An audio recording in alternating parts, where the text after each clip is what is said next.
So, I wanted to give a talk about all the different things that we can do in order to optimize our code. People always look for optimizations. I think that in most cases it doesn't really matter, but there are a lot of things that we can do in order to optimize. There are different degrees of optimization, so pick the things that make sense, throw away the things that don't make sense, or put them on your backlog for later when they do make sense, okay? So, we want things to go fast, we want them to go faster, we actually want them to go as fast as we can, but oftentimes fast as we can is not as fast as we need. Let's start discussing all the different ways that we can make things go as fast as possible.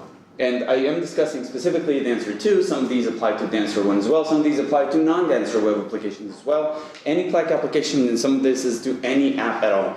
So it's a variation.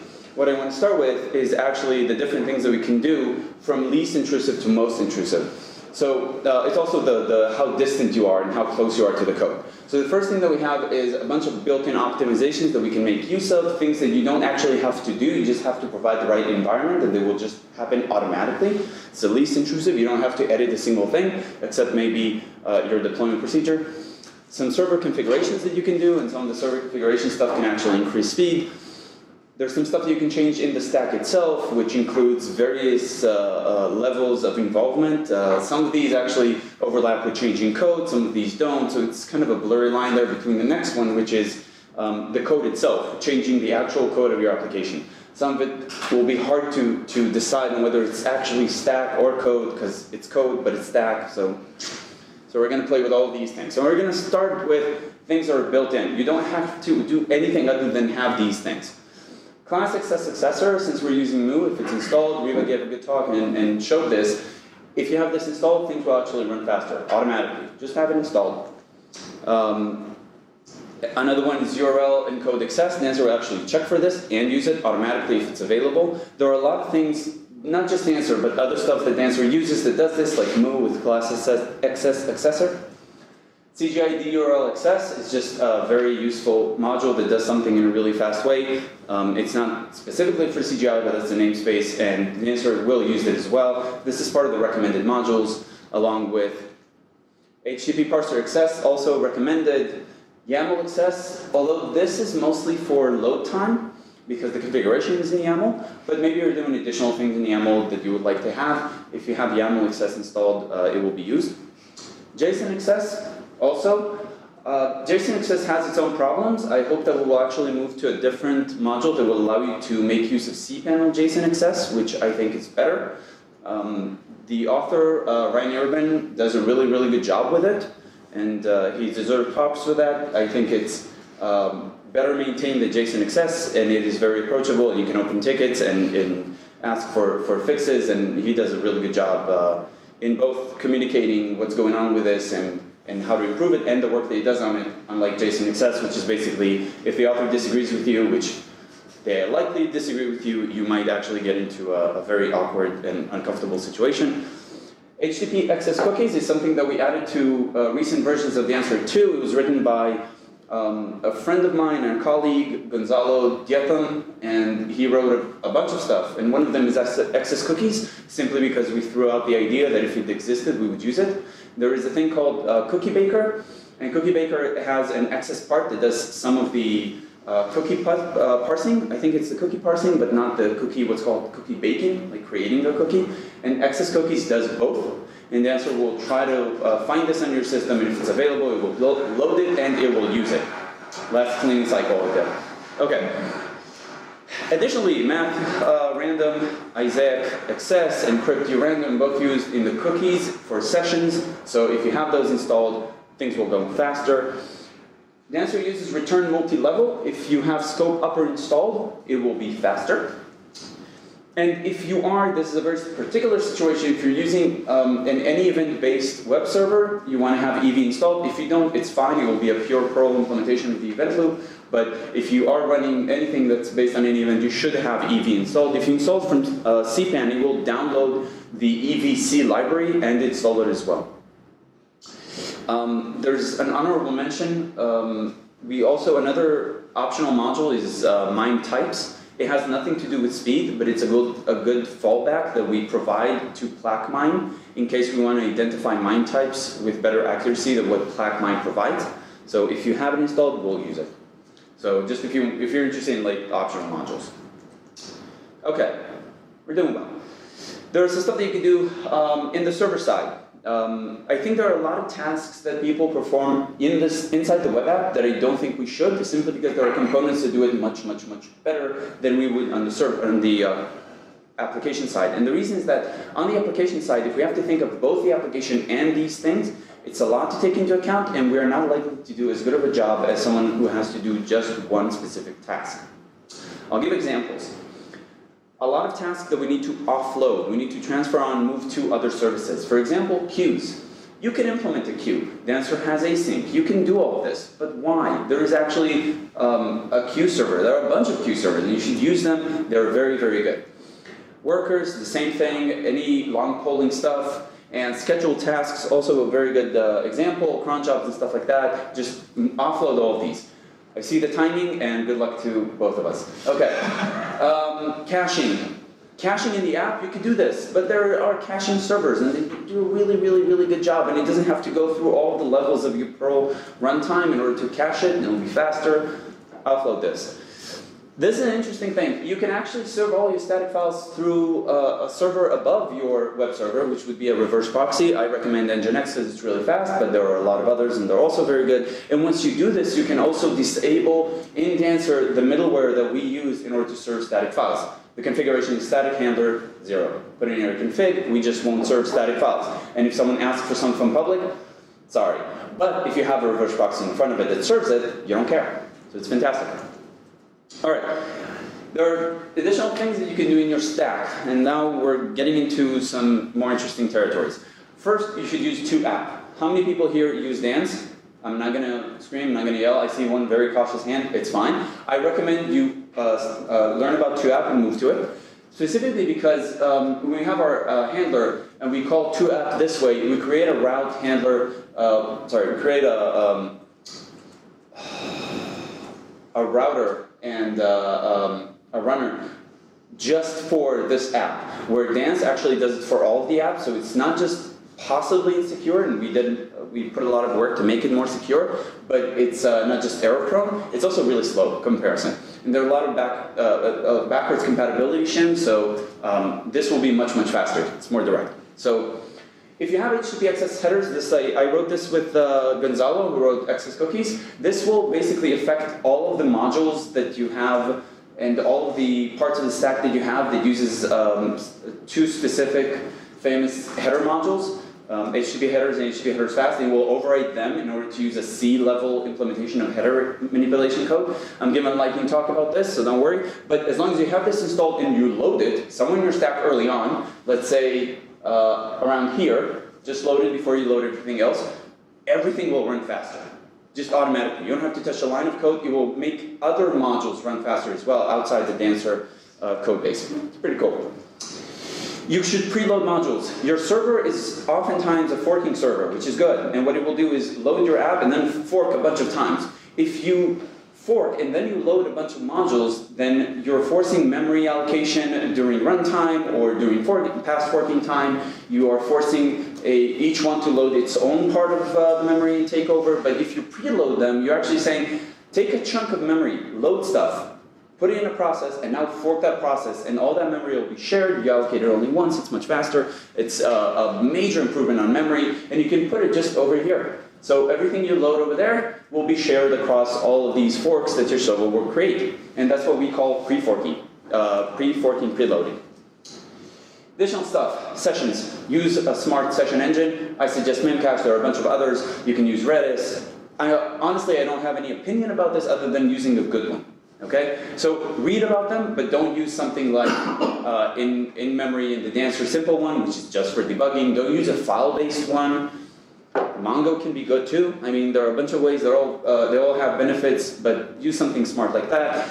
Logging, take into account, disable the logging levels that you don't need that are not for debugging. You can put it in the environment for the development environment configuration, so your debugging level will be higher. But if you're in production, remove the logging level to things that actually matter, like warnings. You don't need all the trace of Dancer telling you how it's routing your code. You just want to know when something happens.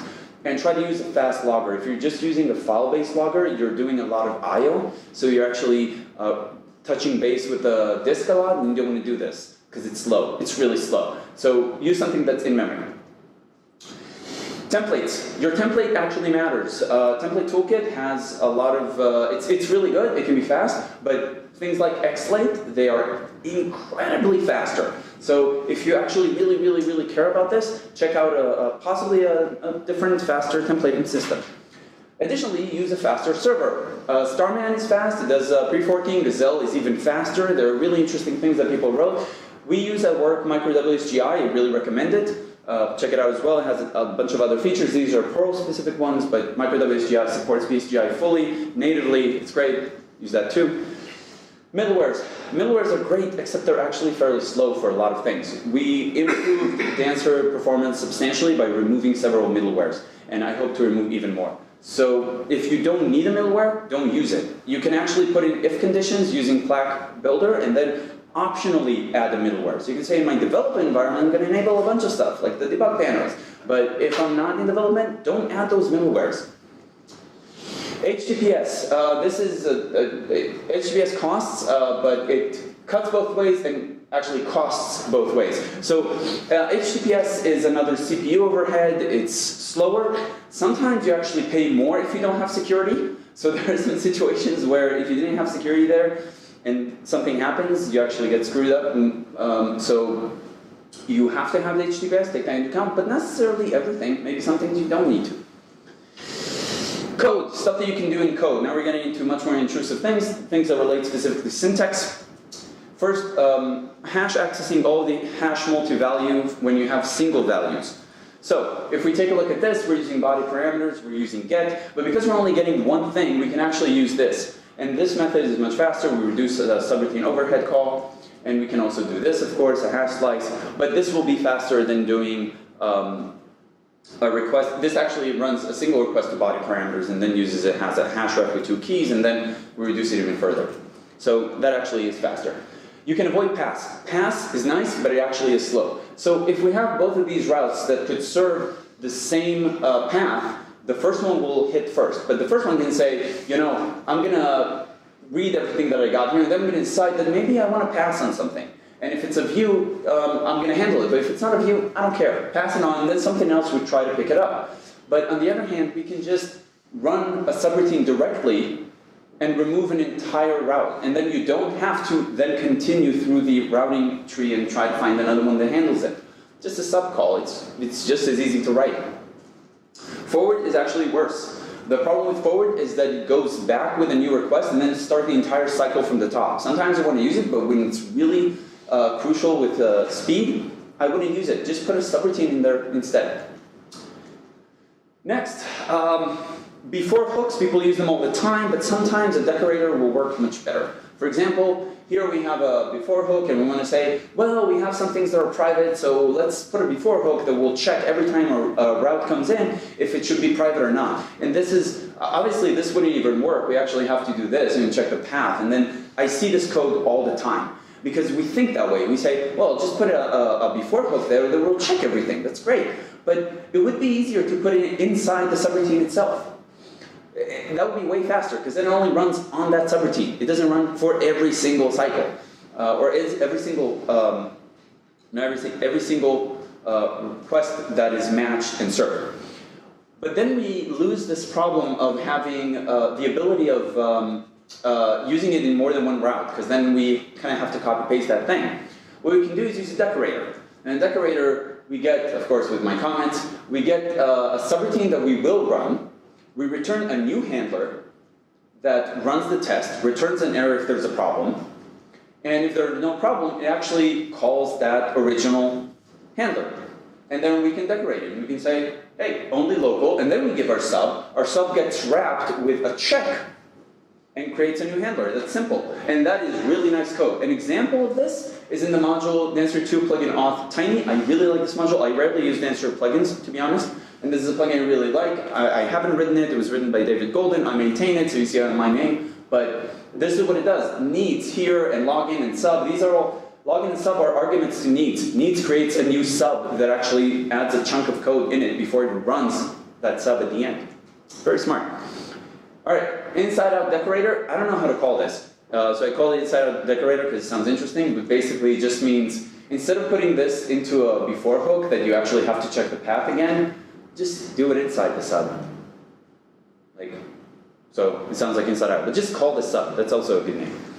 All right. A setup method. I really like doing this. Sometimes we have to connect to things, load things. Sometimes it's not just loading, it's actually doing connections, but we don't want this on compile time or on load time. We actually want this right before or right after, or we want to control this with parameters. So what we can do is have a setup method that receives arguments, takes from the config, maybe additional arguments to override the config values. It can set up a connection, it can do other stuff. And then in our handler, we can load our app, call setup, and then we'll call to app. And then oftentimes in my tests, I'll actually call setup from my test with a test database. It will connect to the test database, and then when I call to app to create an app, it's connected to a test database that I have. And then I don't need any config files to control during my test environment. I just set up. It's really nice. Render stuff in backend without layout. So we used to have this thing where we would render everything on every request, and then we came up with Ajax, and then it's like, oh, this is great. We're just gonna return chunks of HTML, and then we're gonna stick them in. And then we started doing this, and then we said, oh, we can take it one step further. We'll return structures, and then use JavaScript on the client side, with template on the client side, and then we're gonna render on the client side, and we don't have to pay for it because it's not in the backend. The client pays for it, except the client doesn't have as strong a computer as your company. So sometimes that can be actually much slower for some things. When you have really, really big things, we have things about cards and stuff like that, that could be tremendously slower. So you can just render something without the layout, and then you render a chunk and just stick that in the HTML. It's really fast. If you have asynchronous cleanups, that's really good. A lot of the cleanups that you have to do in your app, if you have to make the user wait for them until you finish, you can put them in the background. MicroWSGI, which I mentioned, it's UWSGI. It has specific extension to PSGI called asynchronous cleanup handlers that allow you to put subroutines that will clean up stuff after it already served the request to the client and close the connection. Very useful. So I recommend checking that out. Don't use for session anything that's file-based. I mentioned it, I'll mention it again. JSON, YAML, all of these file-based session engines, they're just meant for debugging. Don't use this in production. TryTiny is really, really good, but it's slow. So take a look at this code. This is the correct way of writing code with an exception handler that you check for stuff. But this is much, much, much faster. Like way faster. But it is fragile. You can screw this up. I submitted a pull request this week and it screwed this up. So take that into account. The zombie error specifically, it appears here. Eve Orton, a core dev, basically said I found one situation in which there was nothing in $at. So this is our stanza word that we use. It's really, really, really fast in comparison. Take that into account. Don't call params. Params is wrong, but worse, it's actually slow as well. Because route params, query params, body parameters, all of those things don't access everything. Params accesses everything. So let's take into account this code. We have a post. We have a colon name, so we have a route parameter. And because it's a post, there might be a body parameter. Now, if we call params, it's going to take both. If we call params query, it's still going to take both, but then it's only going to retrieve the one from the query. This actually shouldn't be query, I'm sorry. This should be route. But if you call route parameters, which is the correct one, and you do this, it actually only reads the parameters from the route. It doesn't read the parameters from the body. And we can use it this way, which I recommend it's faster for a single value. Okay, things that are barking up the wrong tree. You're actually thinking, this is slow, but it isn't. So let's take into account these prefix. When you set a prefix and you say, oh, I have a prefix and a get, and these are two operations. It's on load time, who cares? You're not paying for it in runtime. Route definitions, you can put as many get as you want. It will create a longer chain to match, but at load time, it all gets compiled in. So we don't actually pay for the get itself, but only for the route that exists after. So the route definition itself is not expensive. Reading sessions, writing session data, you can do it as much as you want. It doesn't actually flush it to the session engine. There is an abstraction layer. So when you read from a session, you write to a session, you're actually reading from an intermediary object, and then eventually it gets flushed at the end of a request. So don't worry about that. And of course, loading plugins. Loading plugins actually happens at load time, so it all gets composed in there, and that happens before you call to-app. It actually happens right before the to-app finishes.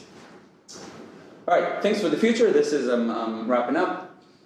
We want to introduce more immutability. With more immutability, we can inline more things. We can prevent more type checks, which are actually the slowest thing that we have right now. And I hope that this won't break too many things.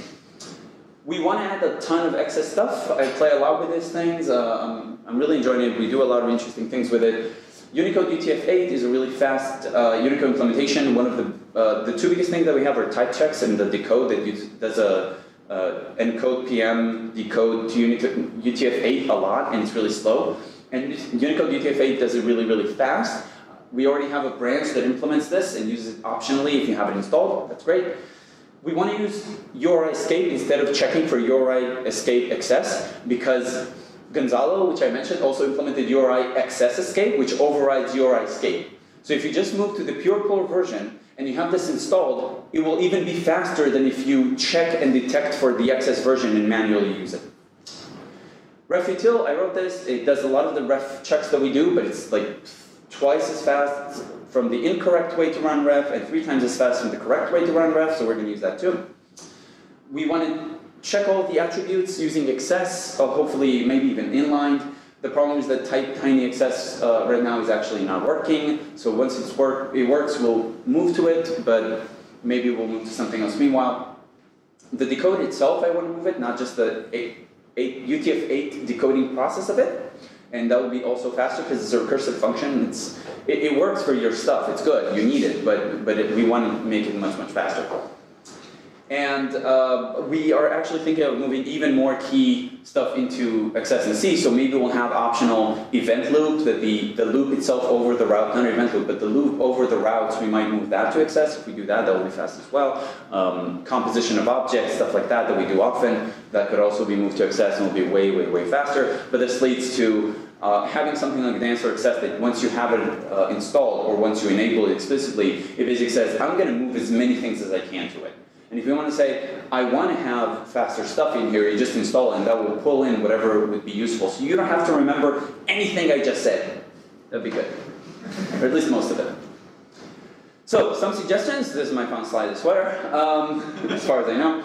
So, some suggestions, and people ask, well, how do I make things fast?